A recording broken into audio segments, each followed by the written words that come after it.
concept, relatively new, but successful business idea in Bahrain, Life Easy.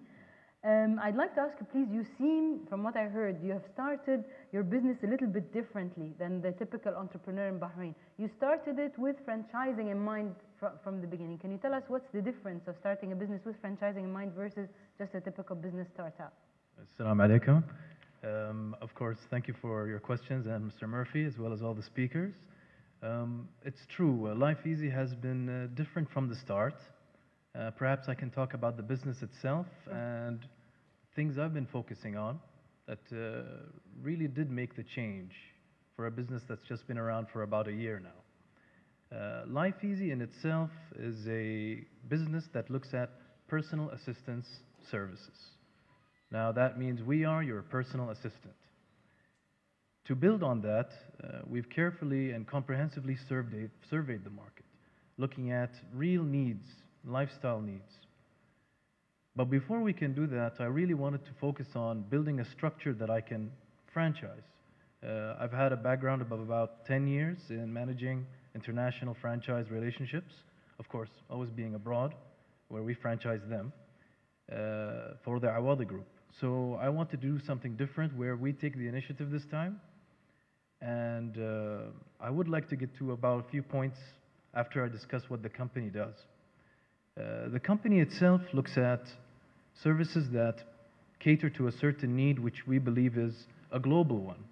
So we've started in that sense. We all need time. Everyone here needs time.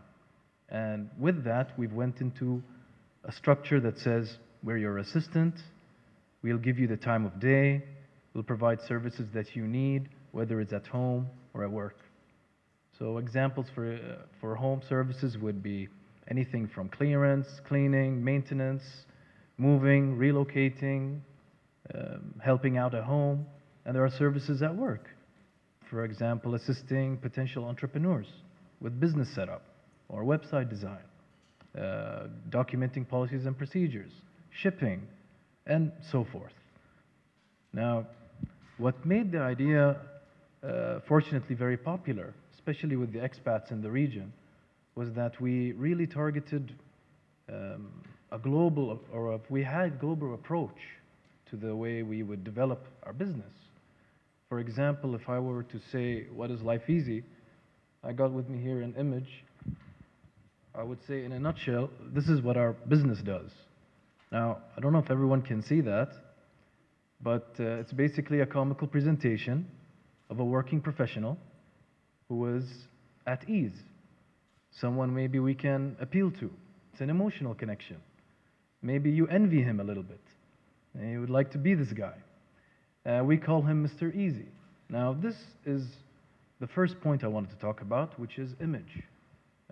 It's crucial that you develop something that has a global appeal or is communicated across all cultures. You know, it's true that we're appealing to a global need, but how are you going to communicate it? Well, a small icon does a lot. Small icon does a lot. And that's what I try to work with when I talk to my associates, colleagues about building a business image. It needs to be clear, globally appealing, appeals to a certain emotion, a requirement, and I think that's vital to marketing as well. The second point I really looked at was, which is really determined, it's structured in our strategy itself, is brand control, or in other words, quality control. In the sense, sadly, we've seen this a lot in the Middle East. Brand control is limited, especially in the variations of the logo, the text, inconsistency in colors, wouldn't you say? And that doesn't help the brand at all. In my perspective, seeing other international franchises work or principles work, the value or the image of the brand is probably more valuable than the business itself. So it's very important that we focus on consistency, not only in the brand image, but the presentation, as Mr. Murphy has mentioned, the attitude, the company's character in itself, our sales pitch, and so forth. The third thing that we really looked at was having a clearly identifiable target market. In the sense, going back to being globally appealing. We need a global market, which means a global trend, targeting a global need or a global behavior. In our case, um, I see that it's a very busy world, increasingly busy. Everyone needs time. Absolutely. Everyone needs a personal assistant. Why not? Why should only the VIPs and CEOs have their personal assistants? Let everyone have it. And that's the direction we took. Now, now, what I think about the brand quality is that it needs to be consistent in all sorts of ways, um, not only in just the look or the presentation or so forth, but in the application itself. And I think the entrepreneur himself needs to have a very particular eye, very critical of how he's presented.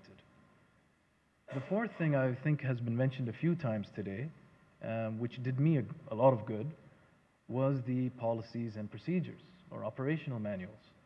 Now, I've been there. I mean, this business has been around for just a year now.